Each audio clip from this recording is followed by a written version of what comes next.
Additional Director General, MES, to please come on the dais for the valedictory function. I would also request Mr. Arul Das, IDSE, President IDSE Officers Association, to please come on the dais. I would request Mr. Professor J. Bhattacharjee to please come on the dais. I now request Mr. A.K. Jain, co-convener of DIPM 2015, and finally I request Mr. Pradeep Agrawal, convener and organizing secretary of DIPM 2015, to please come on the dais. Thank you all. I would now request Professor J. Bhattacharjee to kindly deliver the valedictory speech.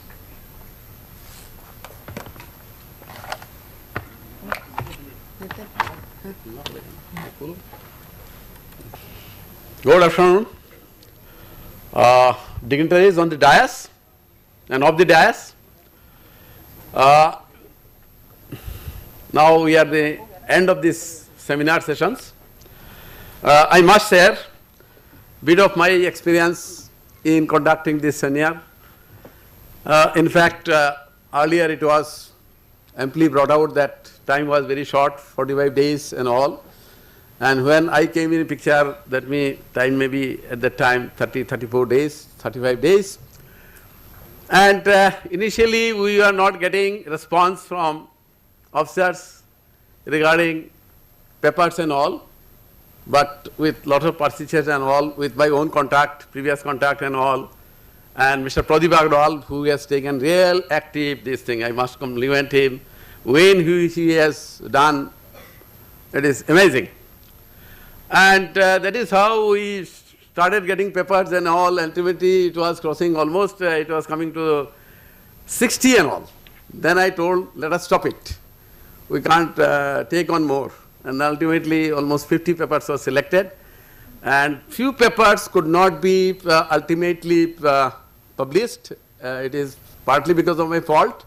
I must agree that during last 7-8 days, my personal problem was there, my wife was in hospital and all.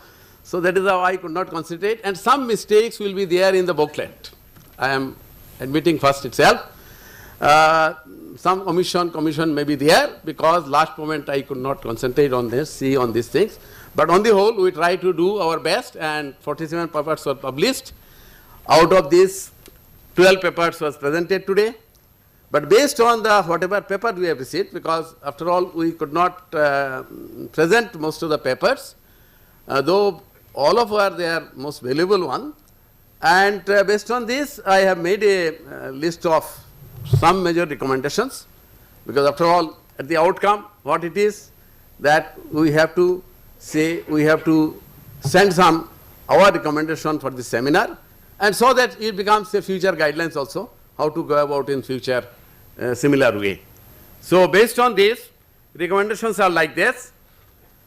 What I as a field, or we feel, there is a great scope for improvement in the utilization of green building concept in all defense infrastructure projects for achieving energy saving measure for long term sustain of life in universe. Why you are talking sustain of life in universe? Because thing has come to such an extent. In defense, we feel because our most of the things are green.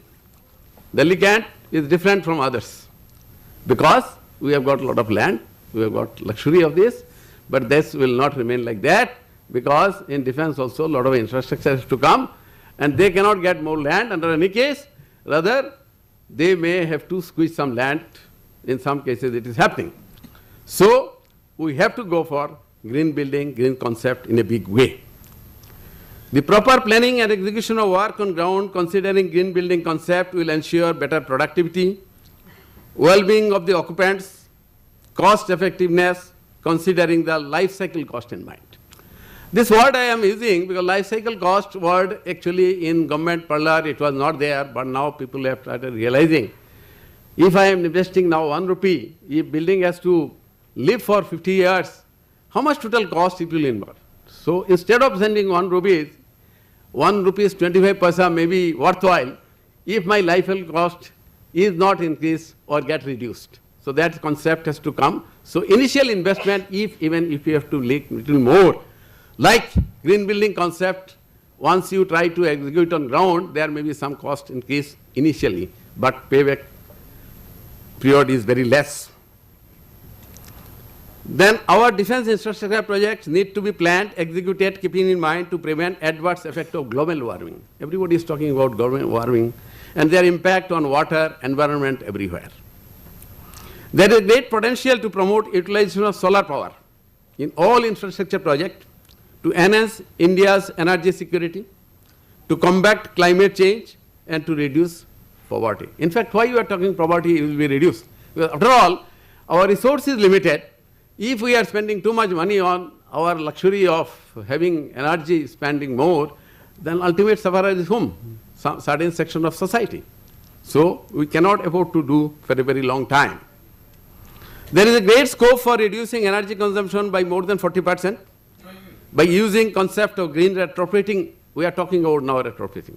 Because after all, two elements are there. One is when you are planning for new buildings, new infrastructure, you can follow norms, whatever they are talking, lot of norms have come, and you can rate yourself building in platinum, gold, whatever it is there. But what about existing buildings? There also you have to do something. You have got some HVAC system, you have got some lighting system. Under any case, it can be definitely improved upon. That is what we are calling retrofitting. And renewable source of energy, the payback period in one paper, it has come, they have found out it is about 6 years, and this needs to be promoted in all defense infrastructure in a big way. There is a requirement, scope for widespread implementation of green building practices and construction of all defense projects in future with a minimum acceptable star ratings. I believe star rating is already included in our now SSR also, I believe. So now one has to think how to go about on this in our all future projects. Certain barriers for implementation of sustainable building practices in MES needs to be addressed, implemented on ground with the help of some expertise from outside. Because after all, in-house everything we may not be having. But under any case, as on date, everything is open, people are available, those who are expert on the line, we may take some help from them as a beginning. And then once we know trades of the tricks, we all can be experts. It is nothing but that one cannot become an expert. It is initial stage. Smart building concept, which has come in a big way, and it definitely defense infrastructure projects also has to think on that line. What is smart building? They are talking in terms of smart building means it is energy efficient building, transportation, everything should be more effective, energy management, smart communication system, these all should be incorporated. That is what in deliberation it was there, that we should think our new cantonment, if at all it is coming, or existing cantonment. Because after all now, smart building, what Government of India is talking, earlier we thought everybody was talking, the smart building means all green concept, all of building, new building will be smart. No. Now they have come out with a plan that 97 or 100 buildings which are being planned, these all are existing. That means that existing infrastructure has to be retrofitted so that this serves the purpose like a smart building, smart concept. So in infrastructure, whatever we are having existing cantonment or other area, we can also try to follow that in defense. The judicious planning, timely decision, close interaction between all stakeholders can lead timely completion of various Aero India project. This is going on for last number of years, and they are delivering with precise this thing, time frame, with great satisfaction of client. So this concept, whatever way they are trying to do, it should be promulgated for other important projects. There is a need for improvement in construction of new infrastructure and retrofit old structures to reduce impact of disasters in future. This one area, I always talk about that. In fact, all of you may be aware, people are anticipating in place like Delhi, if earthquake of 6 plus or 6.5 and all it comes, 50% building will be off. It's a very alarming figure. Now somebody has given a figure that in true sense, if 7 and plus is there, 90% will be off. There is also another theory has come. But anyway, whatever may be the theory, there is a great risk involved. So some of the buildings definitely needs to be retrofitted under any case, important buildings. So defense has to also think, we have to find out what are the buildings which requires retrofitting, and there are methods are available now. So most of the buildings, whatever it is existing structure, because after all, replacing old buildings, you are spending a lot of energy again, which is against the norms of green building concept. So one has to think how to retrofit and use the building. The effective database management system by using new age software needs to be implemented in a big way for efficient functioning of the organization and for the end product. There is a great possibility of reusing domestic wastewater in all defense projects to save energy and sustainable development in a big way. In fact, this exercise has started in Delhi when I was chief engineer Delhi zone and all. At the time we started that reuse of water, whatever sewage water we are getting, and this project has been successful and all. So it has to come in a big way, so that particularly in cantonment area and all, we require a lot of water for gardening, other purpose, multi-purpose purpose. This all can be reused, redone and used it. So that should be done in a big way. Confined masonry buildings can be utilized for earthquake-prone areas to reduce impact of disasters. That is what is found out. There is a scope for innovation and policy reform for organizational transformation of MES itself. Yes, that is a vast subject. I will not talk beyond that, because this paper is there on that, and some good ideas has come that yes, there is a requirement of innovation and policy reform so that system can deliver better product. That's all. Because after all, we are meant for certain purpose, and that purpose will serve better if you reform your system better way and reorganize the thing, because after all, things are changing very fast. If we are not today, after so many years of our existence, IDSC could start this propagating, that making people aware of various development, what is happening and all, this concept which is come, it is a today's function. So over a period of time, definitely we have realized that there is a requirement of interaction with outsider and find out that what all going on and how we can improve our system. Somebody made some comments, I must communicate now also, that in MES, CPWD is much better, they are doing much better job and all. This all misnomer. I worked with CPWD also. I started with career in CPWD, then MES, then number of other organizations with consultancy firm, 4.5 years. MES is one of the best organizations. No, absolutely no doubt on this. Our potential is immense. Yes, certain things which there is a scope for improvement in every department it is there. MES is also having, but MES tank cannot be compared with other people, those who are working in various departments. Our exposure level is too high. In fact, I am so fortunate, I feel that I worked in MES, so I have learned so many things.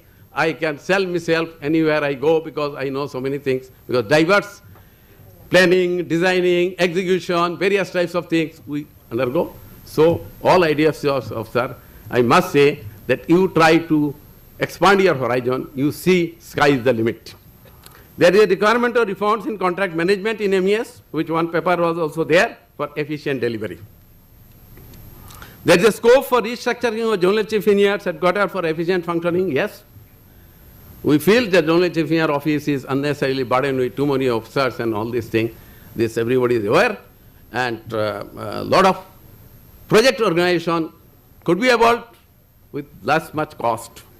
So that direction thought has to come. In HR management of MES, e-governance can be effectively utilized, yes. New software can be developed for this purpose. There is a scope for improvement in functioning of the organization by proper human resource management.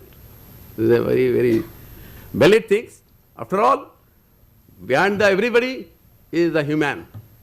We may have any tools, technology, everything. If you get highly motivated group, they can make wonders. So I think in that direction, a lot of brainstorming will be thereafter goes on. we thought we'll include this recommendation and we'll think in how we can effectively utilize our human resource. There is a great scope of becoming self-reliant in water resources through proper rainwater harvesting. Yes, one example was given today. Rainwater harvesting, of course, this rainwater harvesting has to be different for different areas and all. Yes, there is a great scope for expanding this concept. The pre-engineered structure should be advocated more for particularly certain type of large span structure and other structures.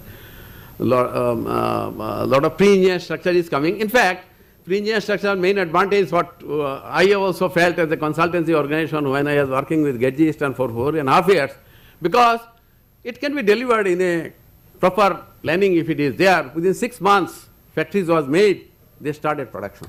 This is possible through pre-engineered building, because after all, time is the money. So somebody tried to establish some factory. If he find he can deliver, he can cut short his 6 months period by using 10% money more, it is cost effective. The use of safety in construction site requires more attention. Yes, on paper was also there. Actually, in fact, it is unfortunate in India, human value is very least. The number of people dies does not happen. But I was working, when I was working with a consultancy firm, with one buyer's consultant firm, German-based firm, you will not believe, inside somebody had hurt in, got hurt in his hand because of mishandling of pump. Man, those who are there in charge in Noida only, it has happened, he was sacked overnight. That is the way people feel, that if human being is hurt or if his life is lost, everybody is in big trouble. The day is not far off, we will be also in great trouble. So there is a requirement of to see how to improve safety factor in our. Then fly ash bricks need to be used more in construction, environmental construction and all. Yes, not only fly ash, number of other products are there. We have to think how to utilize it and how to make greener society, greener this thing. These are the few recommendations I could quickly jot it out. There will be many more, we will see. And with all this few recommendations what I have made, I want to end here. And I must compliment once again to the IDSC DG Parts, who was definitely involved in a big way for organizing this seminar. Mr. Pradeep Agarwal wonderfully organized everything very nicely and wholeheartedly worked day and night. Apart from this, Mr. A.K. Jain, who is sitting there only, he is also there. He has done wonderfully well. Giriraj Goel and other officers, those who are involved, I know overnight number of them have worked. I will not mean all of them. I must compliment all of them, those who have been contributing in a big way. I am personally thankful to all of them for giving me this opportunity to come to the dais and share my experience and thought process. Thank you very much. God bless. One thing I want to add, these deliberations of the seminar and the valedictory notes which Bhattacharya sir has made out, there has been suggestion and we will send these things definitely to the Ministry of Defence and to the Government of India as well, and not through any controversial means, you know what I mean to say, not through the association I feel and not through the department, it will be through the DIPM. So we'll have a different voice and the different actions. We'll make sure the government will take actions. And then we'll interact through the DIPM council. So this is, you can call it, I don't know, all IDSC officers are sitting, other organizations, this is called a strategy. This is called a strategy. Thank you so much. Thank you very much, Professor J. Bhattacharya, for concluding this session.